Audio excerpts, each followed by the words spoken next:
the long journey back to normal life. In addition, I want to announce that the Secretary of Defense, Lloyd Austin, has approved FEMA's request to augment and expedite vaccinations across the country.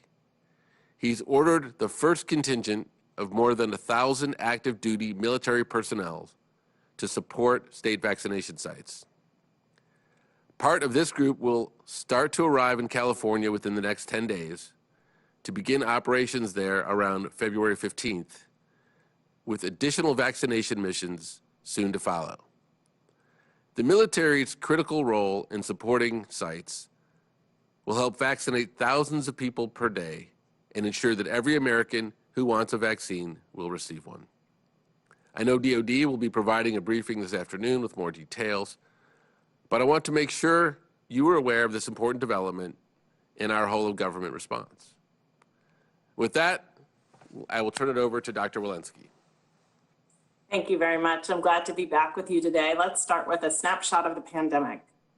The United States continues to see a decrease in COVID-19 cases since its peak on January 8th. The number of new cases on February 3rd, approximately 121,000, represents a 61% decrease since the peak on January 8th.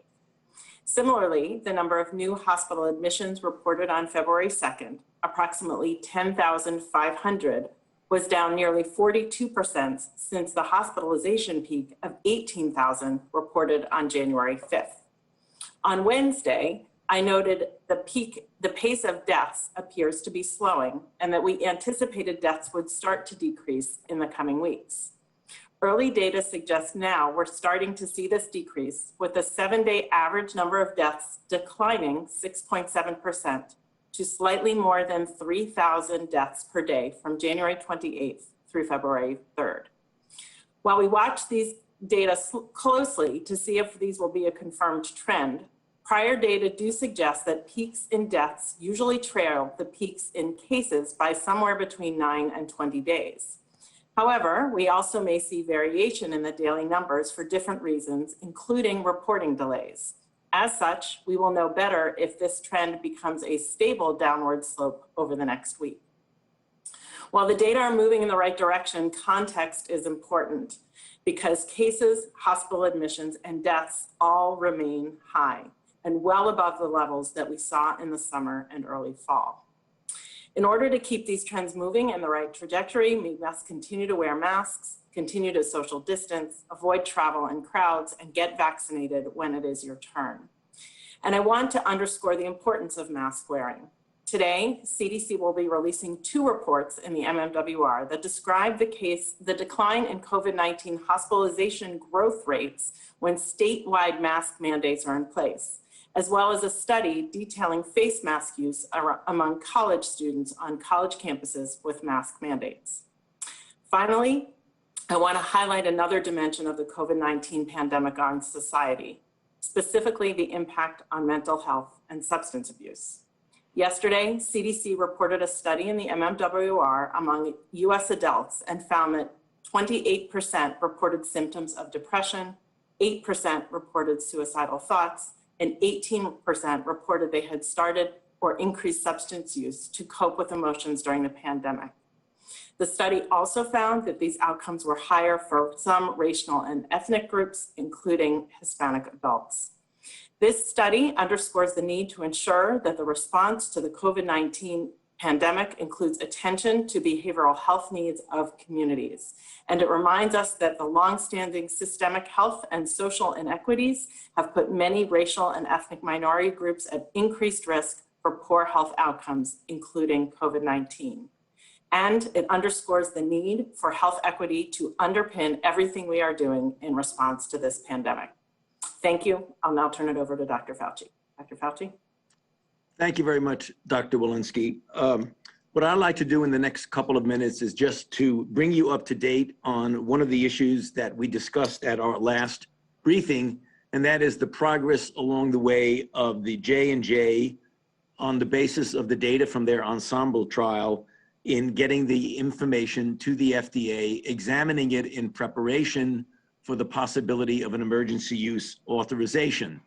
The data are now with the FDA. They are examining it. They have scheduled the advisory committee, their VRBPAC, the Vaccines and Related Biological Products Advisory Committee, which will meet in 3 weeks.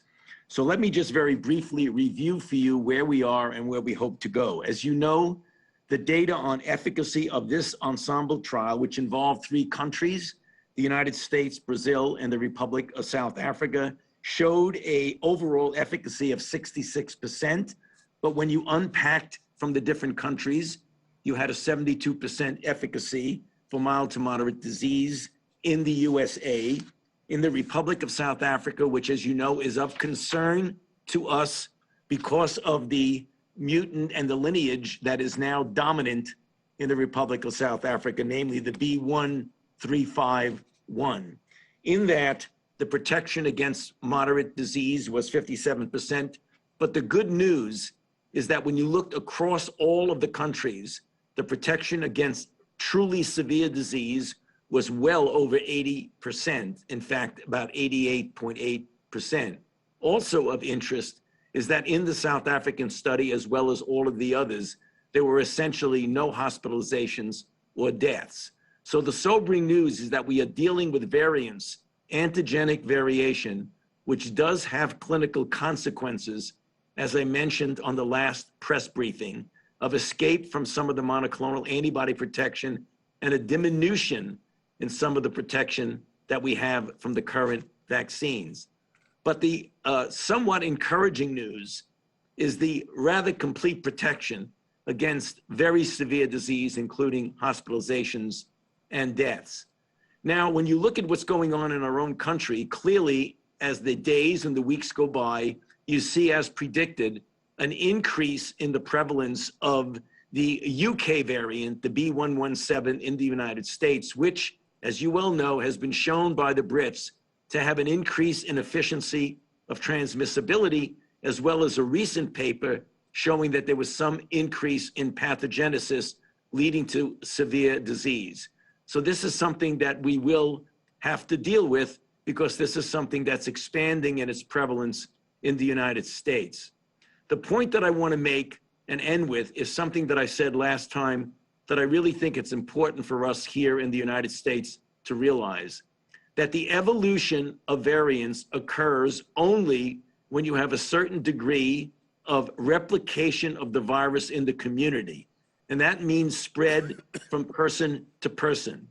Viruses will not evolve and mutate if you do not give them an open playing field to replicate in essentially an unbridled fashion. For that reason, the message that we keep giving, that Dr. Walensky and I and others on the team keep giving, is that now is the time to do a couple of things. One, double down on the adherence to the public health measures that we talk about all the time, the uniform masking that the president has spoken about, the physical distancing, the avoiding congregate settings, particularly indoors, and the washing of hands. At the same time, as another very important mechanism of dampening down the replication in a given community, is the distribution efficiently and effectively of vaccines. You'll be hearing about that in a moment, but the message that we have, when a vaccine becomes available to you, get vaccinated. You will not only be protecting yourself, your family, but you will be making a major step in a positive way to protecting the community. I'll stop there and back to you, Andy. Thank you. Tim? Thank you, Andy. Thank you, Dr. Fauci, Dr. Walensky. So first, since I may not be as well known as Drs. Fauci and Walensky, please allow me to introduce myself. My name is Tim Manning. I'm the National Supply Chain Coordinator for the COVID response. I'm an emergency manager, having done disaster and emergency response for the past 25 years. And I've worked at the local and state level and served as a deputy administrator at FEMA for 8 years. I've also been a firefighter and EMT, and I know firsthand the importance of having the equipment and supplies you need when you need it on the front lines of a crisis. Right now, I work with teams across the government, from Department of Defense to the Department of Health and Human Services, to ensure our country has the supplies we need, not just now, but into the future. That's why on day one, President Biden signed an executive order directing us to use all necessary powers, including the Defense Production Act, to get this pandemic under control. In fact, the administration identified shortfalls in 12 critical categories of supplies. And today, I'm announcing 3 ways in which the administration is using the Defense Production Act authorities to fight this pandemic. One has an immediate impact. One will be felt over the next few months, and one will help diminish our reliance on foreign manufacturing for PPE over the long term. Our first action gets Pfizer more equipment and supplies that are enabling them to ramp up production and deliver more vaccine faster. Our second action will deliver more than 60 million point-of-care tests or at-home tests by this summer, and that's in addition to the news Andy announced on Monday about the EE.UU test. Our third action will help America produce more surgical gloves that our frontline workers desperately need. So let me start with increasing vaccine production. Since January 20th, we've increased the vaccine supply we are providing the states by over 20%. Right now, one of the factors constraining increased manufacturing of vaccines is limited equipment and ingredients. That's why we're leveraging an important power of the Defense Production Act, the ability to ensure that supplies and material critical to our national defense are going to areas of greatest need. This is called a priority rating. If the federal government puts a priority rating on a contract, it means that company can, say a vaccine manufacturer, gets first access to the product they need before anyone else. Today, we're announcing we're expanding the priority ratings for Pfizer to include filling pumps and tangential flow filtration skid units, critical components Pfizer needs to manufacture the COVID vaccine. It's actions like these that will allow Pfizer to ramp up production and hit their targets of delivering hundreds of millions of doses over the coming months. We told you that when we heard of a bottleneck on needed equipment, supplies, or technology related to vaccine supply, that we would step in and help, and we are doing just that. Second, we're using the DPA to increase our supply of at-home COVID tests. The country's well behind where we need to be in testing, particularly the rapid at-home tests that will allow us all to get back to normal activities like work and school. Earlier this week, we announced investments to bring the first non-prescription at-home COVID test to Americans. And I'm pleased today to announce that over the coming weeks, the US government has plans to invest in another 6 suppliers to rapidly surge domestic testing capability. And thanks to this action, 61 million point-of-care or at-home tests will be available by the end of this summer. To do this, we'll help industry partners construct new plants and build new production lines here in the United States, bringing critical capacity to the fight and reducing our vulnerabilities to disruptions in the supply chain. And third, we're very focused on procuring the personal protective equipment, or PPE, to keep America's frontline healthcare workers safe. There's a grave need for masks, shields, and gloves, and we currently aren't producing these at the rate we need in order to keep up with demand. We're already working to increase the availability of N95 masks to frontline workers, but another critical area of concern we hear over and over is surgical gloves. Right now, we just don't have enough gloves. We're nearly 100% reliant on overseas manufacturers to export to us, our country's surgical gloves that protect healthcare workers. And that's unacceptable, and we're using all of our authorities to fix it. Over the past 2 weeks, we've pushed forward an effort to expand domestic manufacturing of surgical gloves. And I'm pleased to announce that we will build plants to make the raw materials, the nitrobutyl rubber, for surgical gloves here in the United States, and we'll help build factories to make those gloves right here in the US as well. And by the end of the year, we'll produce more than 1 billion nitrile gloves a month right here in America. We'll now make enough to satisfy half of all the US healthcare community demands right here on US shores. These are just 3 examples of how we're using the DPA strategically and effectively in our national response, and there's more to come. I know there's a great deal of interest in exactly where and with whom we're contracting. For reasons of procurement law, I'm not able to disclose the ongoing contract negotiations until they're finalized. Efficient contracts take 4 to 5 weeks to finalize, and we're about halfway through. So over the next few weeks, I expect we'll have more announcements about the ways we're using the DPA and other tools to combat the virus. Now, I want to end by encouraging Congress to act, because some of our additional plans to use DPA, including adding more domestic genomic sequencing, allowing us to track variants and see new ones, or ramp up molecular tests, require funding. Congress could help this effort greatly by passing the American Rescue Plan. And with that, I'll turn it back over to Andy. Thank you, Tim. So why don't we go to some questions? All right, thank you, everybody. First, we're going to go to Peter Sullivan at The Hill. Hey, thanks. I wanted to ask on rapid testing. I hear the announcements you're making. Some people have pointed to the FDA as sort of a bottleneck on the rapid testing and say, they're not authorizing.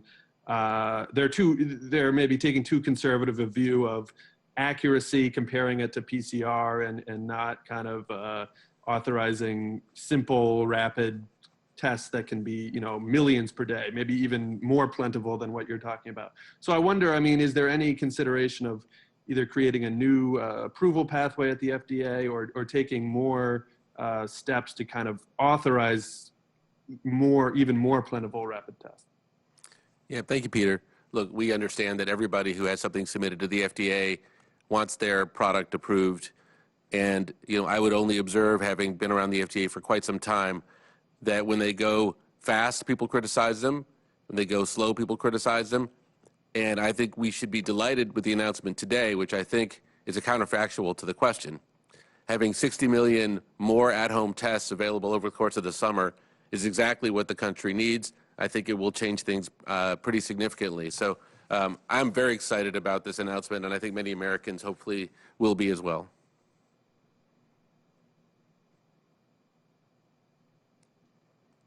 Great. Next, we'll go to Michael Wilner at McClatchy. Thanks for doing this. Two questions from me. First, the Pentagon just announced it approved 1,110 active duty service members to support 5 FEMA vaccination centers. Can you tell us where those vaccine centers will be? And secondly, the national strategy says that the administration plans to accelerate the pace of vaccinations by encouraging states to move through priority groups more quickly. So what does more quickly mean? Can you be specific what your guidance has been to states thus far? And if you're leaving it to states to manage, what about your guidance is different from the prior administration, which also endorsed the ACIP guidelines? Yeah, thanks for the question, Michael.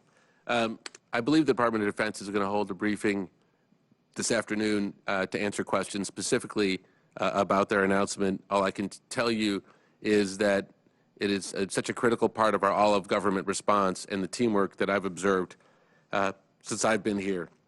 I think with regard to increasing the pace of vaccinations and moving through priority groups, let me just first start by saying all of us, and starting from the president, recognize that Americans are eager to get vaccinated and that we should have we want to get that done as hastily and as safely and as equitably as possible. I would love to tell you that we are sitting on stockpiles of vaccines that we found when we came here, but unfortunately that's not the case. What we've done is we have been distributing vaccines as quickly as possible, and we've increased now 2 periods in a row the amount of vaccines that states are getting. I can assure you we are in constant conversation about an end-to-end last-mile approach to getting vaccines in people's arms, and that is, I think, taking improving the state's ability to get those vaccines in arms more quickly. As one data point, as I pointed out earlier in the week, when we got here on January 20th, about 46% of the supply delivered to states had been administered, and that number is now over 60%. I'm not going to speak to the administration before ours that when we weren't here. I mean, we're looking forward. We see lots of improvement opportunities. I think we've taken some, and we're going to work with states to find additional ones.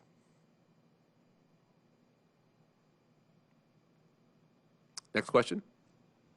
Great, thanks. Next, we will go to Sarah Murray at CNN. Hi, thank you guys for doing this. I appreciate it. My first question is for Dr. Walensky. I just wanted to follow up on some of her comments about teachers. We're wondering why it would be safe for teachers to return to the classroom if they have not been vaccinated, and whether that is considered the CDC's official guidance at this point that teachers can go back into the classroom even if they have not been vaccinated. And secondly, I'm just wondering what steps the administration is considering to try to ramp up production of the J&J vaccine. assuming it does get into EUA, since our understanding is the supply will be relatively limited in the beginning? Dr. Walensky? Sure, happy to answer that. I want to just emphasize that our goal is to get children back to school. School should be the last places closed and the first places opened. Our goal is to make sure in getting children back to school that we do so both with the safety of the children and the safety of the teachers as utmost and critical in making sure that that happens. Among the things that we need to do to make sure that schools are safe is to make sure that the community spread of this disease is down. And that means it's all of our responsibility to work to get our children back to school safely and our teachers back to school safely. We are actively working on the guidance, the official guidance, which will be released in the week ahead. With regard to your second question on Johnson & Johnson, you're correct that as is the case with other vaccines, we have not found that the level of manufacturing allows us to have as much vaccine as we think we need coming out of the gate. And without giving you a direct answer to your question for reasons that I hope are obvious, every option is on the table to figure out how to accelerate manufacturing in the event that the FDA does approve the Johnson & Johnson vaccine. Next question. Next, we'll go to Chris Majorian at Los Angeles Times.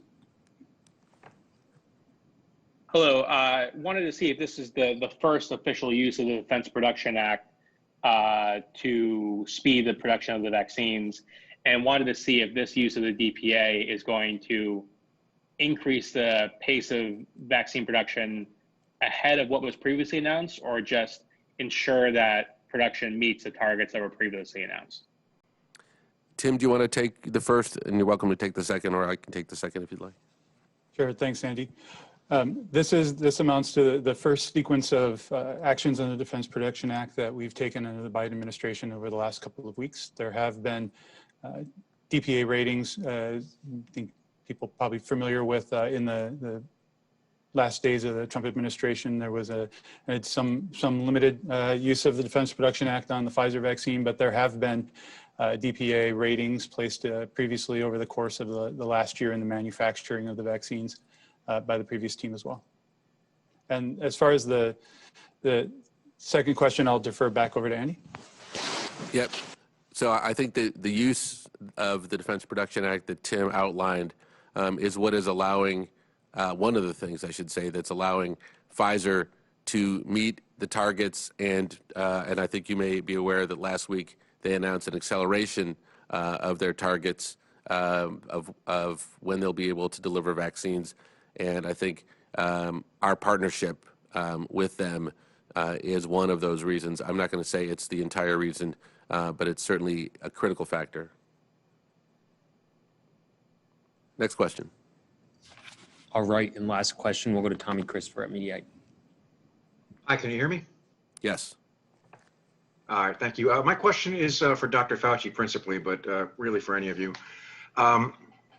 First, I had two questions. My first was, can you tell me how frequently you on the team are in contact with President Biden and Vice President Harris, and how responsible do you think they've been to your policy recommendations? And my second question was, are you looking for, or have you seen any evidence of the impact of President Biden's mask orders? So, Dr. Fauci, I would never dream of taking a question that was intended for you. Thank you, Andy.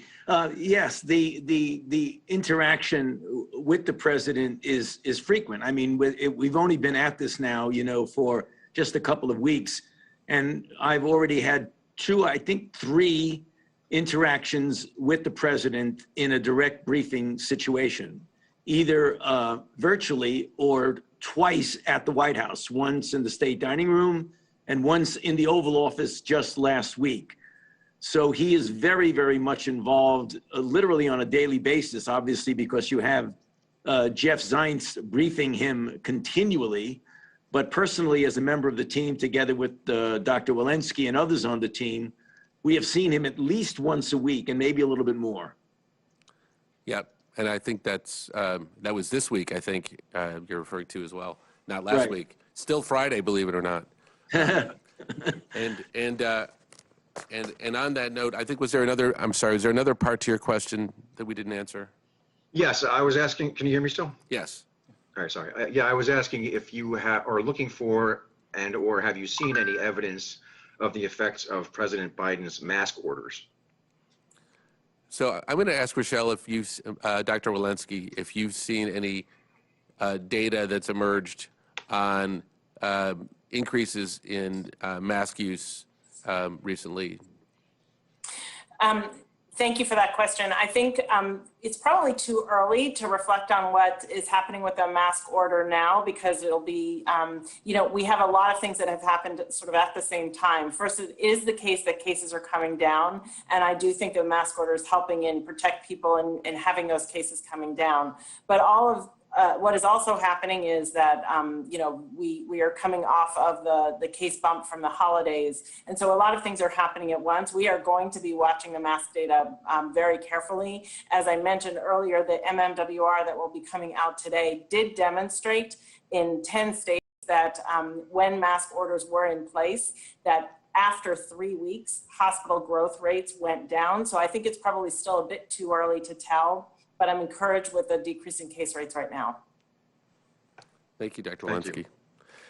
Okay, well, thank you all for attending this briefing and our other briefings this week. We think it was a productive week here. The team is working incredibly hard, and we are very cognizant of the fact that the public is eager to get their vaccinations and eager to move beyond this pandemic. And I want to thank everybody on the government side and in the private sector who has been demonstrating all the teamwork we need to get this done and move past it. So thank you, and we'll talk to you again next week.